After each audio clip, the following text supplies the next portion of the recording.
lagi sekarang simpul yang sampai sekarang tuh masih jadi tradisi. Gimana Mas? Ulangin Mas, ulangin. Terkait dengan simbol-simbol tadi, tadi pertama bubur merah putih, sekarang juga masih ada simbol-simbol tradisi, yaitu beras kuning tuh Pak. Kan ada kalau anak potong rambut pakai beras kuning, kalau selamatan kendaraan ini beras kuning. Apa maksud dari filosofi beras kuning?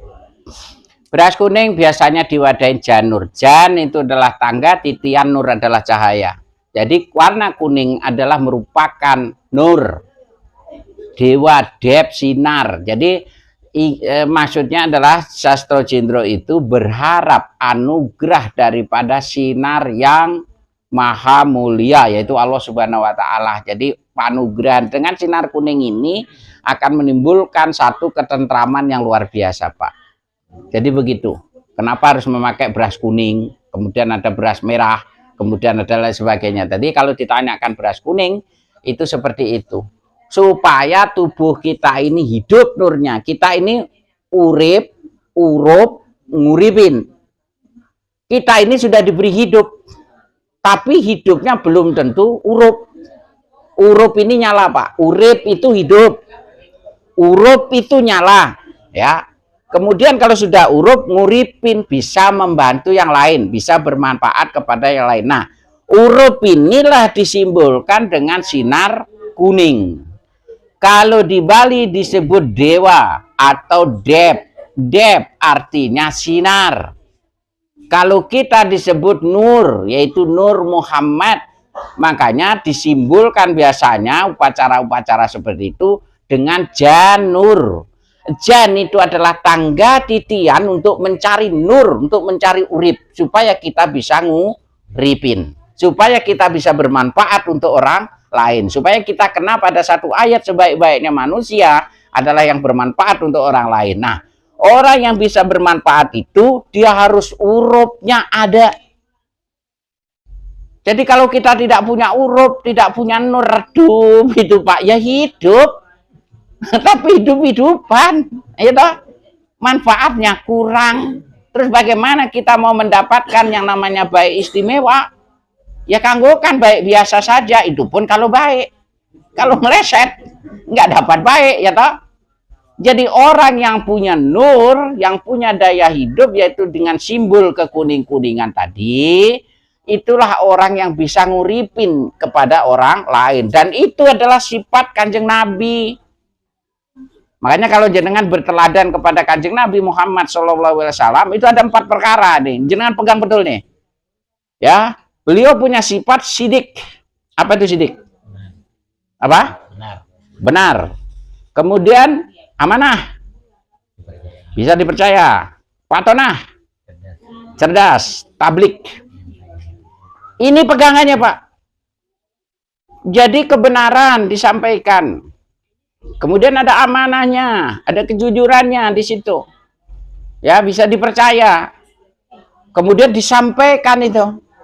Nah, kalau ada tokoh-tokoh yang berjubah, jubahnya lantai 7 tuh, kemudian tidak ada sifat ini, jangan dipercaya.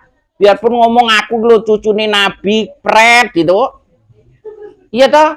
Karena ini telodannya. Sifat utama Kanjeng Nabi di sini nih. Kalau ini diterapkan dimanapun, Pak, dengan kebenaran, dengan kejujuran, dan lain sebagainya, bisa dipercaya, sukses.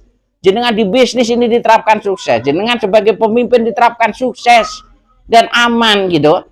Nah, ini kalau jenengan mau meneladani ya, sidik, amanah, patonah, dan tablik. Ini sifat utamanya. Jadi, saya ingatkan sekali lagi. Kalau ada sekelompok orang dengan berjubah yang luar biasa, casingnya luar biasa, tetapi tindakannya tidak ada sifat ini, biarpun dia mengaku aku loh anak cucunya Kanjeng Nabi, terus gombal mukio, ndak malati itu Pak, kalau perlu dopak cangkeme. Nah, ya toh? Karena kalau kita mau menteladani ini sifat 4 ini sifat inti.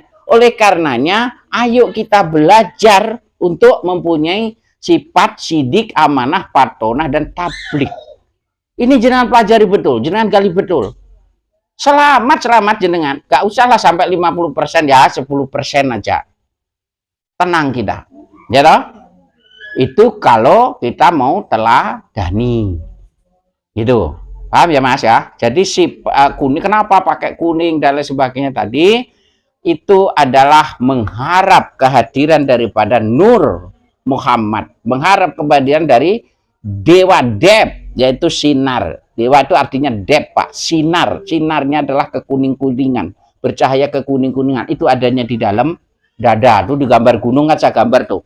Di dalam sana. Ayo kita cari sama-sama itu. Supaya kita dapat berkahnya. Dengan apa? Ya gampang nih. Pak renungin ini saja.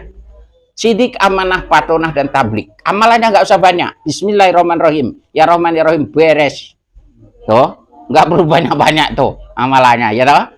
Yang penting perenungannya nih, gimana nih hukum baik buruk, karena ini sifat ini mengandung, memberi makna tentang hukum baik dan buruk.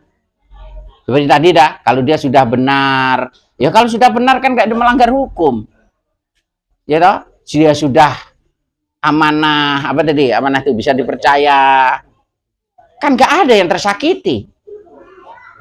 Kemudian yang kelanjutannya, cerdas, kalau dia sudah cerdas, punya laduni, toh luar biasa, nggak mudah dikibuli.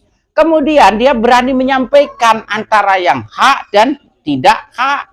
Sekarang ini Pak, banyak tokoh yang tokohnya namanya masyhur tapi nggak berani tuh. Ketika ada masalah itu kayak kadal mengkep itu, nggak berani menyampaikan mana yang benar dan mana yang salah. Cari selamat sendiri. Itu Mas Adib ya. Jadi itu simbol untuk mencari nur. Supaya kita bisa menjadi urup yang nguripin, yang bisa bermanfaat untuk orang lain. Oke, mungkin ada lagi?